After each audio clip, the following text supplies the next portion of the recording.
Good morning, everybody. Welcome to On the Road with Amma. On the Road with Amma is when I am called into work. I have to travel in, and I'm trying to maximize my time. So I broadcast on the road. I know people do ask me a lot of questions, but please believe me, there are many compensations to be made which allow you to do this without breaking any traffic rules, without putting yourself at any unnecessary risk. I sum it up for people.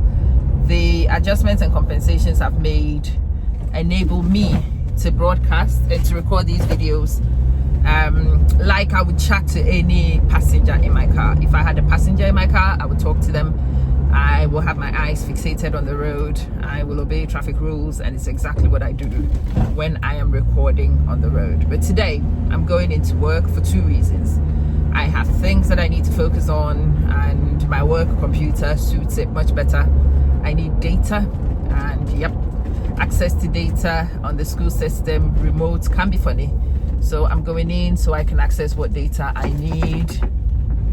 But the main reason why I'm going in today is because I am having my second COVID dose. I took that decision to have the COVID test, and it was a personal decision, considered very carefully.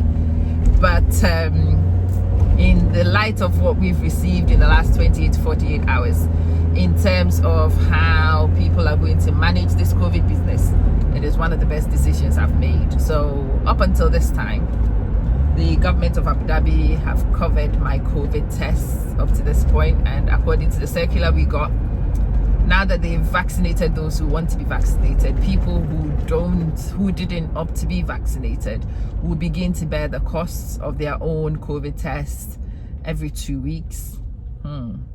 Do I want to be paying for a COVID test every 2 weeks to prove that I'm fit to work? Probably not. So from that front, I'm very glad that I chose to have the vaccine. But to be honest, the vaccine and the decisions to take it or not were not taken for work reasons. It was for personal reasons. So until the announcement, I am expecting to travel over the Easter break, and I'm expecting to travel and return to work without having to come and quarantine. So yeah, if I have been vaccinated and I have the immunity indicator, then okay, I can travel. I don't need to quarantine. So that's one of the reasons why I wanted to do it. The other reason is that I'm a frontline worker. I am a frontline worker, and I work with some of the most vulnerable people and unpredictable people too. Children. Children don't necessarily follow guidance the way adults do, because they probably don't understand the severity of what we are dealing with. But also, children find it difficult to stay under regimes for extended periods of time, and this is an extended regime. So that is an issue. Children, when they love you, would hug you without warning. I don't think anything anybody says from the government will change that. Children are tactile people, so yeah, we touch and we feel each other in school. There's a lot of people in a school. Population density in a school is actually quite high. For such a small area, we have large numbers of people, and it's large numbers of people of various ages, some of whom just can't social distance. The babies are also in the same school. I'm a secondary school teacher. It's better for me than the KG and the primary school teachers, but we are in the same environment, and a KG kid walking past sneezing on something is a totally different issue, but it would affect all of us anyway, regardless of where we are. So I made that decision because of where I work, because of the fact that this COVID is something I will not do well with. Why? It's my pre-existing medical underlying conditions. In my case, the conditions have not actually become full-blown conditions, but I do know that I have the precursors to them. And I know some of those things are growing and developing, so I do not want to take a risk. I'm not diabetic yet, but yeah. The indicators are not wonderful. Yeah, if I don't watch it, diabetes might be on the radar. I'm trying to work and delay and avoid, prevent if I can. but COVID in my systems with what I know about my indicators doesn't make sense.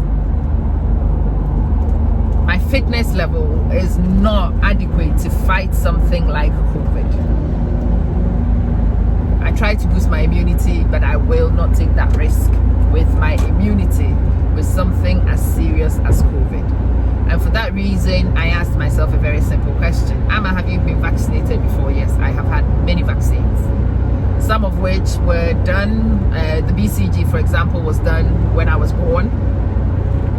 But when I'm traveling to places where yellow fever vaccination is required, I do present myself for yellow fever vaccination without batting an eyelid.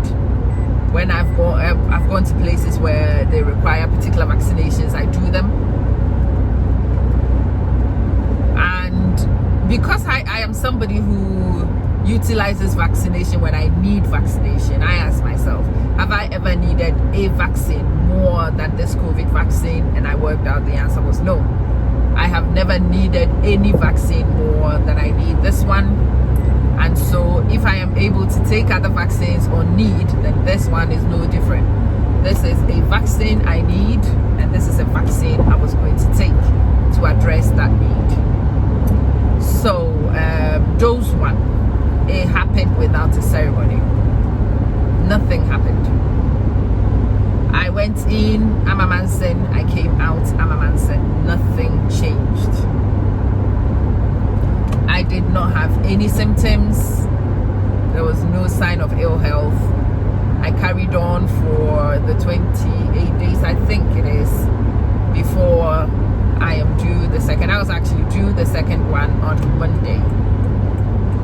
But the dates had to change because of logistics. So I'm going in this Thursday. Hopefully today everything goes well and I get my vaccine, and I anticipate that in another 28 days I should be about 98% immune. Now people ask me a lot of questions about this thing. Amma, what about the variants? I don't know. I don't know. But I expect that the variants are also related to the original, and because the variants are sort of related to the original, being vaccinated at least does give me a leg up in comparison to not being vaccinated. So I am happy that I've taken the vaccine. I really am. I wanted to highlight this. There's a friend of mine who got vaccinated as well and carried on drinking as usual. No, this is not business as usual. There are certain conditions that you are giving because there are certain things that it will make it difficult for the expected reaction to occur, and alcohol was one of them. When you become vaccinated, there are conditions you are giving, and it makes the most sense for you to adhere to those conditions strictly so you do not invalidate what you've just done. Yeah, taking the vaccine and going on an alcohol spree is probably not the most sensible thing to do. I don't think it's sensible at all in my book. Being vaccinated and going out everywhere is also not sensible, because you don't become immune immediately you become vaccinated. There are people who think that the minute the vaccine goes in, magic happens and corona is kept off. No, the vaccine does not prevent your exposure to corona. So even if you are vaccinated, you are supposed to take all the precautions you've been giving to prevent the exposure in the first place. Even when you are vaccinated, there is no need to voluntarily expose yourself to the contagion. This is a contagion you won't want to mess with anyway. This is a contagion you do not want in your system anyway. The vaccine doesn't say that you become careless. I've seen a few people, a few videos and stuff, and I'm like, are we actually that clueless, or do we think it's funny? Either way, it's a problem. It's not funny. It really isn't funny. Then because you've got a vaccine, you don't need to wear a mask. It's stupid. Believe me. Because you've got a vaccine, you continue to wear a mask where masks are required, and even where masks are not required, my election would be to elect to wear it anyway. Even when you're vaccinated, you've got to make sure that you are washing your hands thoroughly after coming in contact. Well, at episodes in time anyway, because you do not know where you've been in contact with the contagion via the things you've touched and the people you've interacted with. Without the vaccine, you will social distance. With the vaccine, you will still social distance. That's the way I see it anyway. To me, this is my usual pragmatic approach to life. You apply common sense to everything you're doing. There is a contagion in town. Even if you might have some immunity to it, it's better not to have any exposure to the contagion, and so all protocols of social distance observed. All protocols observed. All of it observed. Once you've observed the protocols, you continue to boost your immunity the same way you did before the vaccine. So for some people, it is the hibiscus concoctions. Well, you continue by hibiscusing, of course. For some people, it was vitamin C therapy. You continue doing it. Steam therapy, you continue doing it. Exercise, you continue doing it. Because the exercise you do is not actually just for corona. The exercises you do is for general health maintenance, and corona or no corona, your health and immunity needs to be maintained at the highest level possible. That's a given too. Anyway, the original question is, Amma, why did you take the vaccine? Amma took the vaccine because Amma wanted to pragmatically apply common sense to this scenario too.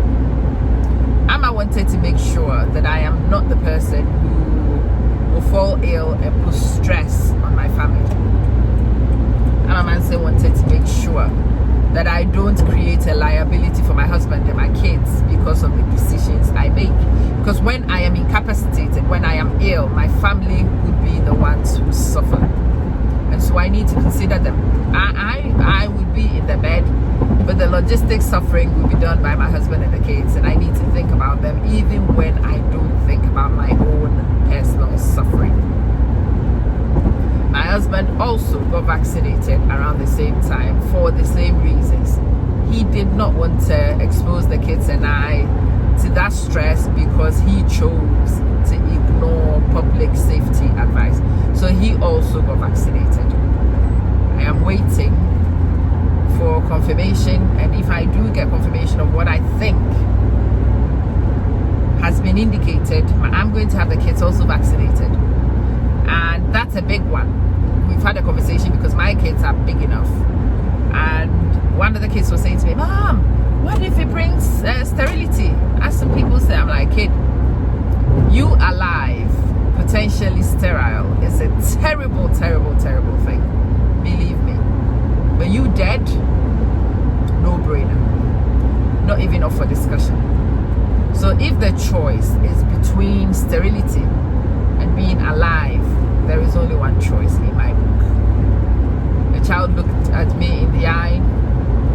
The child considered what I said and said, touche.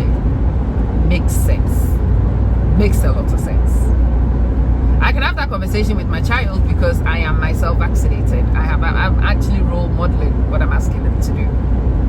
We would not have the same sort of discussion, especially with this particular child, if I hadn't taken the vaccination at all. I would not feel socially justified to sit here on social media and tell you to go and get vaccinated when I have not. I have taken the first vaccine. I am on to take the second vaccine. I will tell you what happens.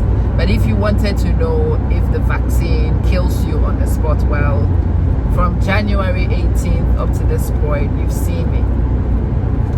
No, is it January 16th? Whatever the date happened to be, up to this point, you've seen me. Am I dead? No. Have I been zombified? Nope. Has much changed? No. This vaccine has gone exactly the same way as other vaccines I've taken have. And I anticipate that those two, I understand, impacts on a person more than dose one. So I will document what happens with those two for you as as well. You can watch. If I become zombified, then you would know. I will not hide any symptoms I experience as usual. I will share them. I'll put them out in the public domain, so that those of you who would like information in order to make your choices can at least use mine also as a case study. If you were my sibling or a loved one, a husband or whatever, I would tell you to take it. The risks of taking it, to me, are lower than the risks of not taking it. I want my life back. I want to be able to do some of the things that I did before COVID came sooner rather than later. I want to be able to send my children, so potentially here our children go back to school full time next week. I want to be able to send my children to school knowing that I'm taking the right precautions for them. I want to make sure that I'm not exposing them to unnecessary risk. Yes, it's possible that the vaccine might have side effects, but COVID itself is also documenting some crazy side effects after the recovery. People who had COVID and recovered from COVID, looking at some steady results coming out, are also showing some very terrible side effects.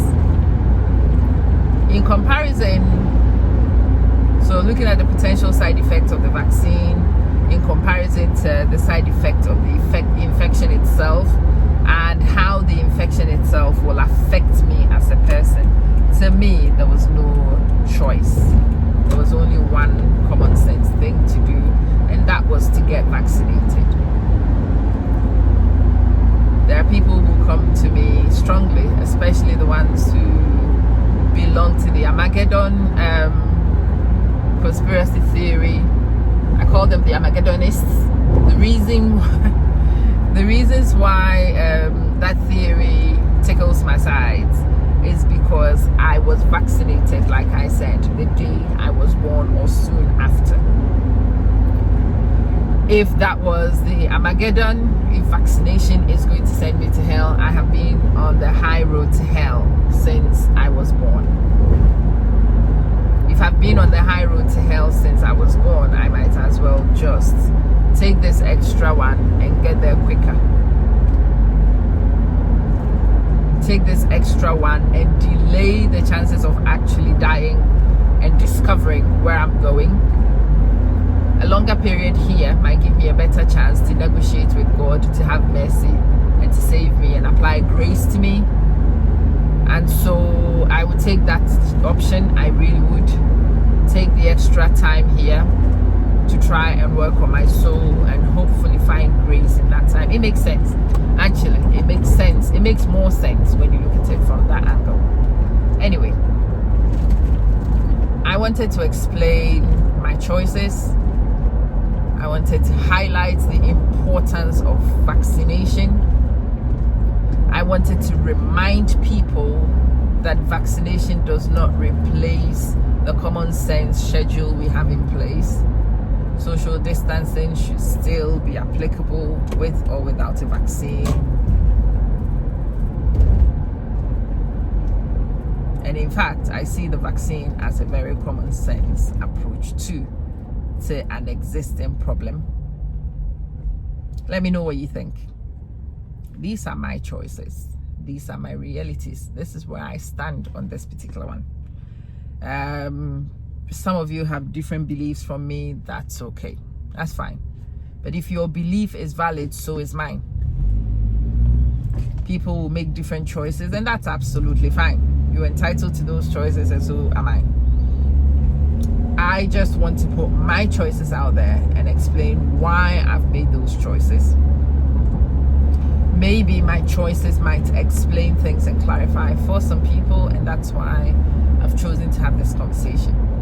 I expect that people will have differences in opinion, and that's fine. If you have a difference in opinion, feel free to share it if you want to. But remember, at all times, you are an adult, and I will hold you responsible for how you speak. I give nobody permission to disrespect me for my views. you have absolutely no right to attack me because of where I stand. Because if you do, believe you me, I will attack you 10 times as hard as you did me. If you are able to give it, you should be able to take it. That is my policy. So when you give me feedback, please understand that I will also give you feedback on the feedback. And we will dialogue until we come to some sort of acceptance. Either agree to disagree or come to an actual agreement. But we will dialogue. If you won't back off, I won't back off too. So understand that before we engage. Respect yourself. Put your views out there that I can respect and that I can engage with. Let me know your feedback and let's talk. To vaccinate or not to vaccinate? Which is the question. And if we are vaccinating, why are we vaccinating? If we are not vaccinating, why not? And those who chose not to get vaccinated, at least where I am, are discovering that a lot of support systems, a lot of protections that were in place are getting withdrawn. Like I said before, people will have to pay to demonstrate their negative status to work, and it comes out of their pockets because of choices you make. I always say that when you make choices, you have to also understand that there are consequences that come with a choice. Those consequences might not necessarily always be positive. And no, the person who happens to be the administrator of the consequences is not necessarily your enemy. It's just you make a choice and there is a response, and the response is the response. No explanations given. Anyway, I've just arrived at the gates of my employment. And I'm going to park and go in. So I'm going to wrap this particular one here and invite your response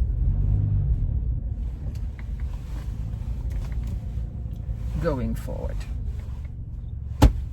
Catch you soon.